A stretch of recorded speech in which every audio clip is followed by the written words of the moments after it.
que é o que manda aplicar, afirma que essa remuneração, para os efeitos de base de cálculo do adicional, se faria com o vencimento correspondente ao cargo efetivo, mais os adicionais permanentes. É isso que se continha na norma. E em 99 vem a emenda constitucional 19,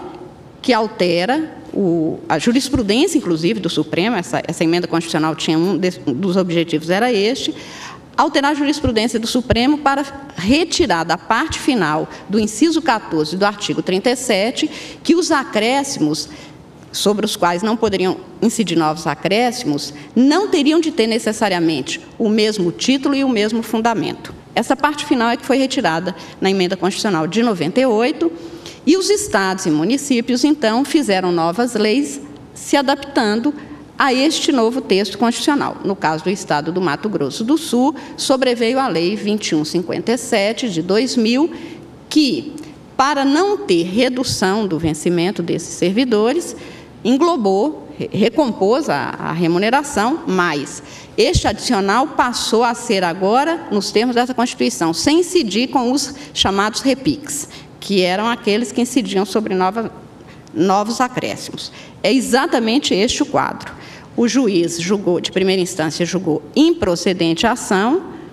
ou seja, o Estado teria ganho, eles apelaram, o Tribunal de Justiça sul-mato-grossense, então, deu provimento parcial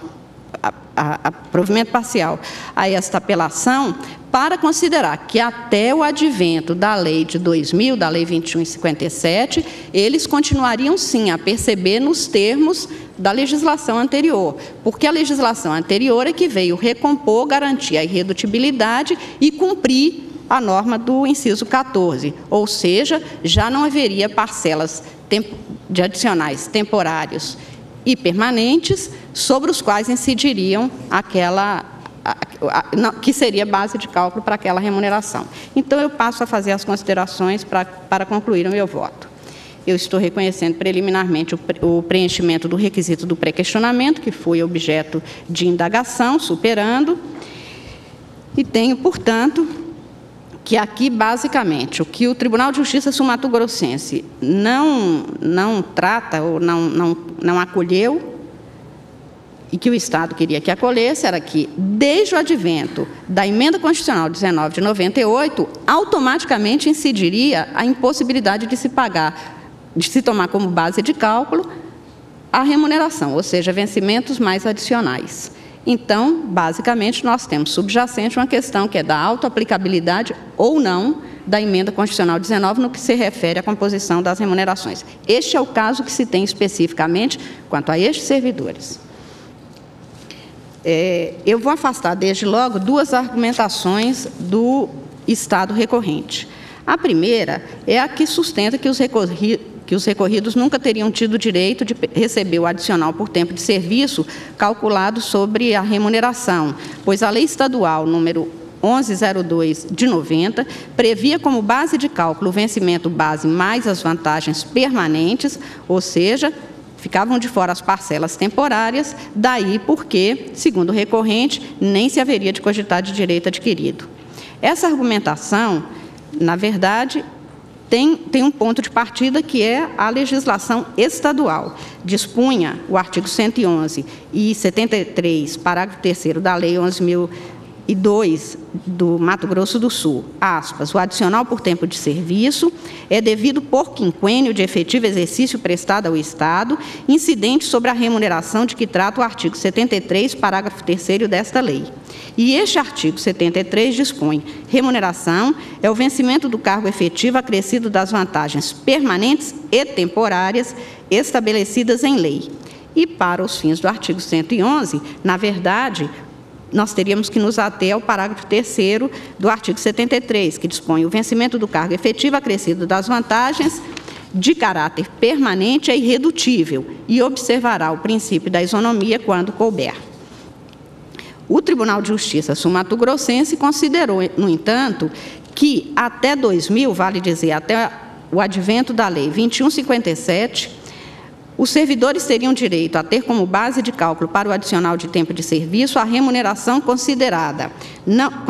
não apenas o vencimento base, mais ainda os adicionais temporários e permanentes, o que é questionado aqui neste recurso extraordinário, mas eu estou afirmando que, quanto a essa interpretação e aplicação, como é de lei local, e neste ponto o Tribunal de Justiça local não fez referência à matéria constitucional, eu não posso dela conhecer aqui, porque seria matéria nitidamente de direito local.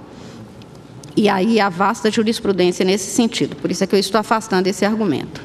O segundo argumento refere-se à incidência do artigo 17 do ato das disposições constitucionais transitórias à espécie, que o Estado recorrente afirma que poderia, de imediato, cortar ao que seria demandado pelo novo dispositivo do artigo 37, inciso 14, com a redação, com a norma da emenda constitucional 19. No entanto, no julgamento do mandado de segurança 24.875, de que foi relator o ministro Sepúlveda Pertence, este Supremo Tribunal Federal, examinando uma outra emenda constitucional, a 41, encareceu que, aspas, o artigo 17 do ADCT é norma referida ao momento inicial da vigência da Constituição de 1988.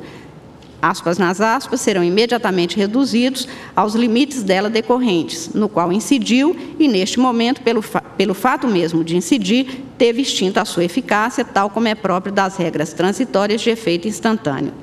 Daí, o que me parece a impertinência de sua invocação também no que diz respeito à incidência à emenda constitucional 19, que é o caso dos autos. Quanto à incidência imediata ou não do inciso 14 do artigo 37 da Constituição, seu texto originário dispunha que os acréscimos pecuniários percebidos por servidor público não serão computados nem acumulados para fins de concessão de acréscimos ulteriores sob o mesmo título e idêntico fundamento. Sobre este texto normativo, este Supremo Tribunal interpretou de forma centrada, principalmente na parte final do dispositivo, sob o mesmo título e idêntico fundamento, e limitou o alcance pretendido pela administração pública. Foram muitas as decisões deste Supremo Tribunal, nas quais se explicitou que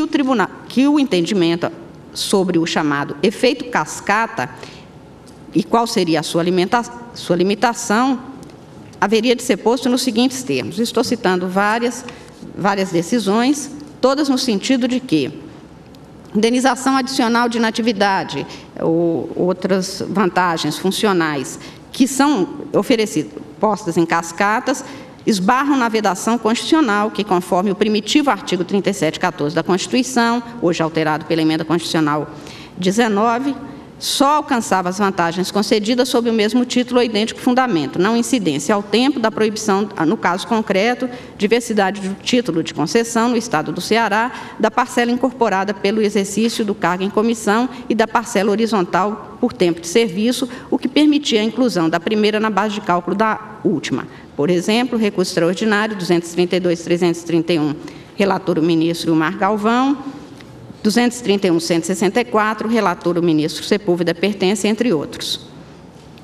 Digo que a emenda constitucional 19 alterou significativamente a norma do artigo 37, inciso 14 da Constituição, porque passou a dispor que os acréscimos pecuniários percebidos por servidor público não serão computados nem acumulados para fins de concessão de acréscimos ulteriores. E aí não se faz mais referência a de que tenha de ser sob o mesmo título e idêntico fundamento.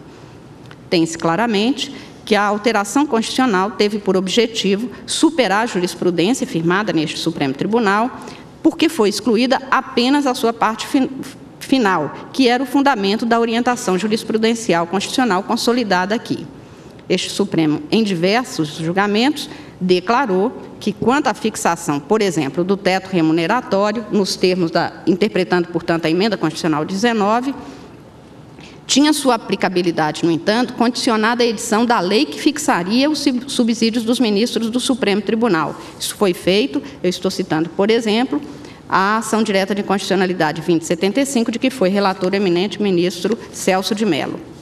Todavia, ao contrário do que se tinha com o inciso 11 do artigo 37 da Constituição, que tinha sido interpretado em inúmeras ocasiões pelo Supremo, o inciso 14 não condiciona necessariamente a sua eficácia, no que se refere à vedação, à edição